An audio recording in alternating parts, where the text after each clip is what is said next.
All right. I've been seeing some comments expressing their disdain for the diagrams and complications, so since I still have the replay file and all the footage, here's a redo. Oh, shit. So, as soon as I saw him making this rotation and rushing the play, I knew this was going to be a gem. So here's what you're looking for. It's either A or B. This is what the correct rotation looks like. Here's an example. And you can see it here in my rotation. I'm supporting the guy in front of me. I'm playing on a half turn. I'm ready to receive the ball and play it forward. But you can see that I'm not throwing my eggs all in one basket here trying to pre-jump this play. Ideally, I'd want to nail myself in the perfect position, but I just have no idea where this ball is going to go or whether or not my teammate is actually going to hit this 50-50, which he may get beat. So better to just play supporting right here, right on this diagonal. And then if he lands a fat clear, if my teammate wins this, I'll be looking to match the second man on the front post. If he loses this, it'll just go right into me. Can you see it? He's off his line. We're switching now to the defender POV.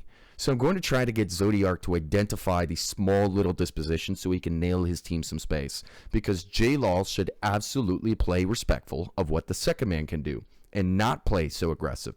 But here in this clip, you can see he's partly on the sidewall. J-Law is really betting on Zodiark just clearing it into him. It's ranked, so players are going to be a bit crazy in this case. So my point is, though, you can see my position and my takeoff in this clip. Here's another example. That's it. He's pretty awkward. One touch. That's it. Nice. Double that bitch. Oh, yeah. Double that bitch. You can get the general idea that the correct position is not this layering bullshit where you force yourself into some really awkward positions. He's fucking backwards. Look at this guy.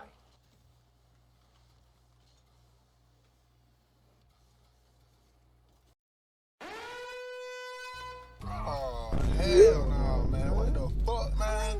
Pass? He said great pass. But rather, you follow what I'm doing, and the big keynote, the only angle that J-Law has to net is if you see his blue nameplate here. And this is where I get into the next bit. This is where I illustrate the trade-off. If J-Law rotates around deep to where he can get an angle to shoot on the net, he's losing his own speed, and the play is rather predictable because from your defender POV, you're going to be able to see him go up the wall. So I'm not saying at all that rotating sideline is bad. I want to get that straight. It's appropriate sometimes. As a defender, you're looking to prevent this angle on the net and keep it into the corner, forcing 50-50s.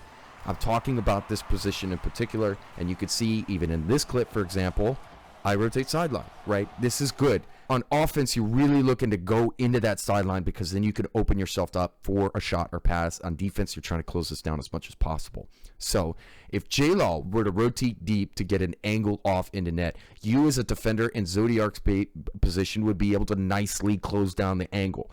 However, since he's out of the play and he rushes the angle, instead of normally being able to try and get a shot, he's trading faster speed to whack it into the corner. But he gets no shot, so ultimately it does nothing. And I further explained that since I'm the closest defender there on the wall, even if he does beat you into the corner, he's got instant pressure. Nothing's going to materialize from this. Or he could rotate all the way on to get a shot angle. Do you see what I'm saying here? So if you saw that nameplate, you would know, okay, I got to dribble it around. But here's where it gets tricky. You're second man up front post, and he's out of the frame. Now what do? You have to track him to see what he's doing.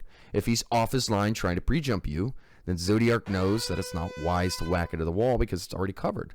So you dribble it around. If you don't see him on the wall and he's out of your frame, then you got to know, A, is he rushing me? Or B, is he respecting me? If that attacker's behind the play and you can clear it into the wall and then look to receive it again and play it forward, do that. Win the space. Get it out of your own half. If he's rushing, look to play it around or take a favorable 50-50. Where's their third man? If he respects you, then respect him back with a bro hug, a tap on the head, and $1,000, and look to play 50-50 because that's a Chad who's not playing stupid Rocket League. I love you all. Merry Christmas. I hope this clarified it. I went crazy with the editing at this time. Don't run a layer. Much love.